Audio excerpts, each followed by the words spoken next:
Estamos en el aire, ¿sí? Estamos en compañía de Carlos Otrino y Sabrina Otrino, que son parte fundamental del Banco de Alimentos Santa Fe. Estamos hablando de este maravilloso emprendimiento solidario que sirve de puente entre aquellas empresas, por ejemplo, que tienen un producto, como decías hoy, que a lo mejor fue mal envasado, pero que está en muy buenas condiciones para ser consumido, y organizaciones que lo necesitan. Yo, mientras hablábamos fuera del micrófono, un poco para situar a la gente que nos está escuchando, pensaba en una frase, ¿no? Me acordaba una canción que decía: morir de sed teniendo tanta agua, morir de hambre teniendo tanta comida. Sí. Fuera del micrófono me habías dicho que Argentina produce alimentos para alimentar, valga la redundancia, a la Argentina y más. Y más se exportan alimentos, de hecho. ¿Y qué pasa? Que hay gente que muere de hambre. O que no muere de hambre. Hay cuestiones distributivas, hay cuestiones de educación, hay cuestiones de políticas que hay que corregir, hay distintos tipos de cosas.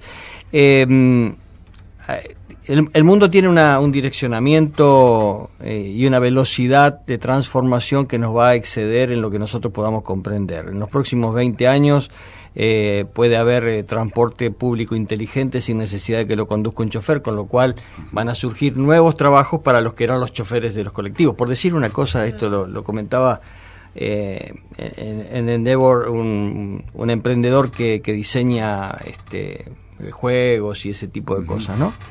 Y bueno, y hay la inteligencia artificial y un montón de cosas que uno va leyendo y dice: ¿qué pasa con los que están fuera del sistema? Porque hay un montón de gente fuera del sistema. No es estrictamente banco de alimentos esto, pero tiene que ver, porque ojalá no existieran los bancos de alimentos.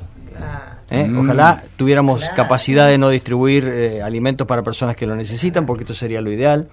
Yo recuerdo una cosa que me quedó de la época cuando empezaron a verse las cajas, en su momento las cajas pan del Plan Alimentario Nacional. Claro, allá por la década del 80. Del 83 para adelante, era en el gobierno de Raúl Alfonsín. Y uno escuchaba estadísticas de cuántas cajas pan habíamos distribuido, o había distribuido a la nación, y yo decía: contento deberíamos estar si hubiéramos distribuido muchísimas menos, digamos, claro, y progresivamente alguien pudiera sustentarse comprando su propio alimento. La realidad es que no solo no bajaron las cajas pan, sino que lo sustituimos por planes, y luego también por la necesidad de que cada vez más chicos coman en las escuelas o en los comedores barriales. Cada vez más personas se dedican a ayudar a otras que no tienen la posibilidad de procurarse el alimento, y en esto va en un crecimiento con el deterioro de la formación educativa, con lo cual hay muchas personas que en algún sentido se van a convertir en personas que van a estar fuera del mundo del trabajo en los próximos años.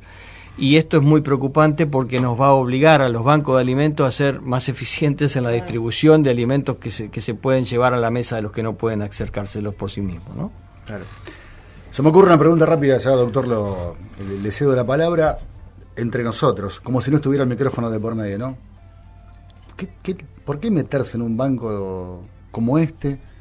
Usted no tiene otras ocupaciones. ¿Por qué preocuparse por los demás? ¿Me entiende? ¿Por qué estos asuntos? Porque usted me imagino que tiene su familia, tiene su negocio, tiene su vida. Yo soy director del mercado de productores de Santa Fe, presidente de servicios personales, vicepresidente del Tribunal de Conducta del Colegio de Abogados, secretario de la Federación Nacional de Operadores de Mercado, secretario de la Asociación Dirigente de Empresa, papá, abogado y esposo. Y bueno, dejo foto en casa, no, hay otras ocupaciones. Vicepresidente, pero bueno, alguien tiene que asumir los roles. El presidente del Banco de Alimentos es Federico Everard, un director de Milcaut, una persona con muchas ocupaciones, y bueno, pero esto nació en la Bolsa de Comercio de Santa Fe, en un programa que se llama Santa Fe Sustentable, que es un programa de responsabilidad social empresaria.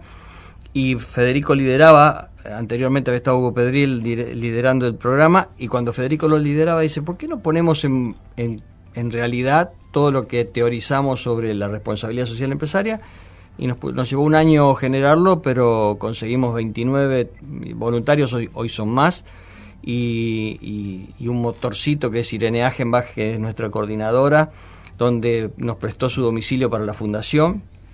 y empezamos a trabajar y bueno, y ya esto es una bola de nieve, va creciendo, va moviéndose, la sociedad se entera. O sea que la pregunta sería, ¿y por qué no? La pregunta es por qué no hacerlo.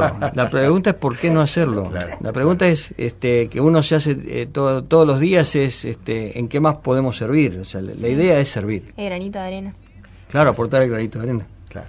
Esto también muestra un poco otro costado del empresario, porque uno siempre asocia al empresario con que lo único que quiere es juntar más guita, más plata para su bolsillo. Pero Si aquí no está juntamos pensando... plata nos echan, pero al margen de eso tenemos que generar oportunidades también. Porque los mercados de productores, por ejemplo, los mercados de abasto, son un eslabón fortísimo de la cadena, de los bancos de alimentos. Porque en los mercados, recién lo hablábamos en el corte, por ejemplo, el mercado de Santa Fe desechó en el relleno sanitario de Santa Fe en el mes de enero 456 toneladas de frutas y verduras que no se pudieron utilizar. Ahora. El mes de enero que pasó. Este año. Por ende, hay siempre una oportunidad, siempre hay que manejar esto del relacionamiento de los tiempos. El primer rescate del Banco de Alimentos fue en febrero de este año, a fines de enero, principios de febrero, rescatamos casi 1.800 kilos de calabazas. Eran productos que no tenían ni tamaño ni la lozanía para comercializarlas, pero eran perfectamente útiles. Algunas de una bolsa de 15 kilos, de 18 kilos, a lo mejor había 3 kilos que no servían, había que sacar esos 3 kilos, procesar el resto, se embolsó en el garage del presidente. Trabajaron todos los voluntarios y distribuimos todos esos kilos, los mandamos a los comedores escolares que atiende la Municipalidad de Santa Fe, a los cachorritos, a los sin techo, a un hogar de esperanza, a un mundo especial, a Paraná y parte al bar, y se me escapa algún otro. Y después, sobre Carnaval, nos llegaron del bar de devolución de gentilezas unos 400 kilos de membrillo que se vencían en 3 días. Así que los voluntarios trabajaron todo el fin de semana, organizaron la distribución y se pudieron colocar los 400 kilos de membrillo. Así que y esto a los voluntarios los alienta, los tenemos en un WhatsApp que es una máquina de poner en valor lo que hacen. Hay un grupo de empresas que nos ayudó con la presentación en sociedad. Hace poquito acá en los salones de los maderos, 5 o 6 empresas nos dieron una mano bárbara para poner ese cóctel en vigencia, en valor.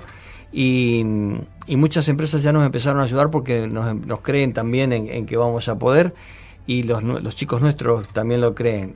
Todo lo que fue la visibilidad que se le dio, el video que se hizo, todo lo que se hizo lo generaron entre una empresa local que nos dio un gran apoyo, y el resto del diseño es el equipo de comunicación del Banco de Alimentos de Santa Fe, que son voluntarios. Felicitaciones. Claro.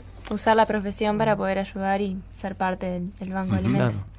Y llegar donde el Estado no puede llegar, porque a veces el Estado puede y no quiere, y otras veces quiere y no puede, pero las organizaciones están para llegar donde... Esa es la función. Esa es la función, donde el Estado no puede llegar. Una de las cuestiones que también hay que tener en cuenta es que la malnutrición, porque son dos cosas distintas. Una cosa es desnutrición y la otra es malnutrición.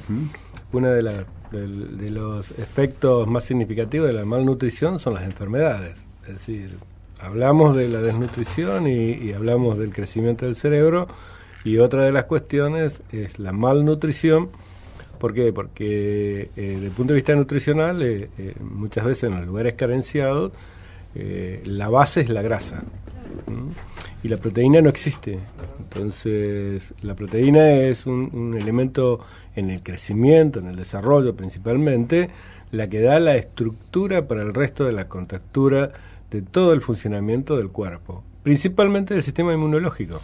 Es decir, lo que nos defiende hacia los microorganismos, lo que nos defienden hacia una infinidad de enfermedades, y por eso son mucho más vulnerables al proceso de enfermedad. Es decir, que por eso también tiene que ser un interés del Estado en el área de la cuestión de la salud, porque si no después el Estado tiene que gastarlo en esta cuestión de la atención médica en los hospitales públicos. Es decir, que es todo un mecanismo que tiene una interrelación, que no es solo una mirada exclusivamente desde el área específica de la solidaridad, ¿no es cierto?, y de esta cuestión que ustedes, el trabajo que ustedes están haciendo, sino que de alguna manera también están colaborando en una política que tiene que ser política del Estado, y que a su vez hay otra cuestión, que otro eje que atraviesa este problema, que es el tema de la cultura.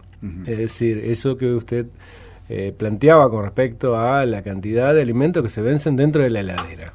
Es una cuestión de cultura alimentaria. Bueno, la pregunta es, ¿quién le enseña al ciudadano, a los niños, a los niños, a nivel primario, a nivel secundario, a esta cuestión de que los alimentos no se venden? Pero eso es porque eso es educación, eso es cultura. Ahí hay otra herramienta del Estado que tiene que atravesar. Es decir, la manera de poder combatir, esto está demostrado a nivel mundial, que la manera de combatir la desnutrición y la malnutrición es el abordaje de todos lados, no de un solo lado, porque si se lo toma de un solo lado, la verdad el problema no se soluciona, sino que se complejiza aún más. ¿Por qué? Porque se cree que, bueno, listo, tenemos este banco y con esto arreglamos todo el problema. Claro. Y ese es un error. Ni hablar que ahí no está la solución. El banco es un puente y es un elemento en un montón de otras cosas que hay que hacer. Esto de la educación y de decir también, volver a que en la casa se cocine, se preparen alimentos y se varíe en la oferta alimentaria, ¿no? Esto que decía también en el corte, involucionar un poco, volver a lo básico y no a lo sintético, volver al menos delivery y más comida casera, cocinar un poco más con mi abuela me pegaba los dedos y tiraba algo. Por eso hablando de la basura, reciclaban todo. Pero ¿qué pasa? Vinieron de toda una cultura de la posguerra. Seguro. Entonces, pasaron, es decir, ahí la educación la tuvieron con el hambre. No tenemos que llegar a eso. No, hay que parar de alguna manera. Pero la sigue sosteniendo, Pimpi. Pero bueno, pero esa cultura. Ellos siguen ese pedacito de tierra haciendo sus plantas, sus frutos, la sigue sosteniendo. Cuando el doctor hablaba de grasas, yo le agregaría grasas y harinas, que son las cosas más fáciles de conseguir, y son las que más llenan la panza y las que menos alimentan realmente, ¿no? Sí. Entonces, la idea es el equilibrio, la idea es que le hagamos un aporte nutricional completo, que haya frutas, que haya verduras, que haya carnes, que, bueno, por ahí se vuelve todo medio utópico, pero en realidad por algo hay que empezar, por eso decidimos empezar, si no dejamos que otros hagan las cosas. Hay que soñar. Sí, claro. Carlos, para ir cerrando esta charla maravillosa, quedaría para más tiempo, por supuesto. Si alguno quiere sumarse, quiere aportar su granito de arena al Banco de Alimentos Santa Fe, ¿cómo hace? Bueno, nos tiene que buscar en las redes hoy porque no tenemos una sede que esté funcionando con un teléfono, así que nos tiene que buscar en Facebook, Banco de Alimentos Santa Fe, en Twitter, BASFE2, y se me escapan las otras redes ahora, pero seguramente que si lo ponen en Facebook tienen ahí toda la info. Y si todo... estamos buscando también que tengamos esta difusión que ustedes nos dan como oportunidad, a nosotros nos sirve para concientizar y para ver que en los próximos 4 o 5 meses podamos ya decir que tenemos el lugarcito propio para empezar a recibir, hacer la gestión que tenemos que hacer. Hasta que no tengamos todos, la red no nos va a decir que alcanzamos el estatus de Banco de Alimentos como tal. Hoy somos en formación y vamos a permanecer en formación hasta que consigamos empezar a funcionar con todos los elementos. De todas maneras, no estamos exentos de reportes, nos piden los reportes mensuales, nos piden ya un reporte de lo que ocurrió el año pasado, pues ya estamos en tiempo de hacerlo.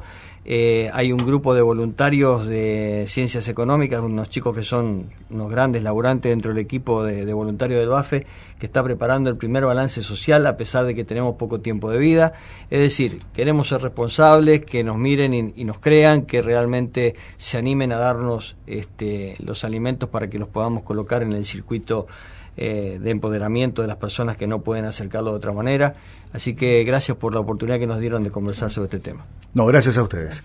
Muchas gracias. Carlos y Sabrina Otrino, parte fundamental del Banco de Alimentos Santa Fe. Los tuviste aquí en la radio de la Universidad Nacional del Litoral en un viaje con vos, y ahora seguimos recorriendo Piquinave, la música ganadora de los premios Gardel.